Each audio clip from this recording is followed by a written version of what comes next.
1. Lesson 2. Ceramics. The most ancient artifacts in our possession today were made out of clay many thousands of years ago. In fact, much of what we now know about cultures of the past we learned by studying pieces of their clay dishes and clay figures. Very few things made from other materials have survived to tell us about the cultures that produced them. Objects made from clay came to be called ceramics from the Greek word keremos, which means potter's clay. Ceramics are divided into many different kinds based on the type of clay used and how the clay is fired. The most common types of ceramics are pottery, stoneware, and porcelain. To make pottery, for example, clay is fired at about 500 degrees Celsius. Clay fired at about 1200 degrees Celsius becomes stoneware. When white clay is fired at an even higher temperature, it becomes porcelain. Baking the clay at such high temperatures actually changes the structure of the clay so that it becomes permanently hard and almost indestructible. The art of making pottery developed in many places around the world. Some of the earliest pieces of pottery were probably made when people tried to strengthen baskets woven of grass and sticks. Some archaeologists think that early potters in China may have covered the inside of woven baskets with clay so that the baskets would hold water. When the baskets were either placed on a fire or left there by mistake, the fire burned the grass away and turned the baskets into hard, durable pots. Early potters in different parts of the world found interesting ways to decorate their work to make it more attractive. They scratched the surface of the soft clay to make decorative lines and designs. They also used glazes, which are a special kind of paint, to make clay objects smooth, shiny, and colorful. The Egyptians were already decorating their pottery with colors and designs about 5,000 years ago. Similar styles began to spread throughout the Mediterranean region. By 3,500 years ago, the people of the Greek island of Crete were producing their own pottery decorated with designs and images of animals. These designs survived thousands of years and can still be seen in examples of ancient Greek art. The pottery makers of China were the first to learn to make porcelain, which is the finest and most fragile type of pottery. If you hold a piece of porcelain up in the air, light will shine through it.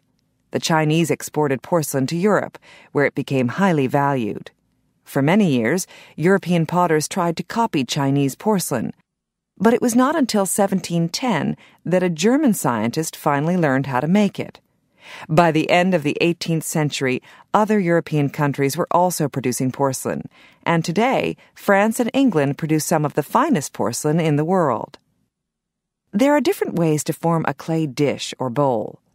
The easiest method is to simply hollow out a clay ball using your hands. Another simple method is to roll the clay into a long rope and then wind it into a shape. A third method is to spread the clay around something. The invention of the potter's wheel more than 5,000 years ago introduced an entirely new way to form a clay object. With this method, the potter places some clay in the center of a round, flat wheel that can turn very fast. As the wheel turns, the potter uses his or her hands to shape the clay. Using a potter's wheel makes it possible to form clay objects that are smoother and more uniformly round. A clay object is usually decorated first and then baked. Baking the clay at very high temperatures makes it hard and strong. Firing also makes the glaze stick to the pottery. When the firing is completed, the potter must carefully remove the pottery from the oven and let it cool slowly. If it cools too quickly, it could crack and break. Over the years, clay objects have served many purposes. Obviously, one of the most common uses of pottery is for household dishes.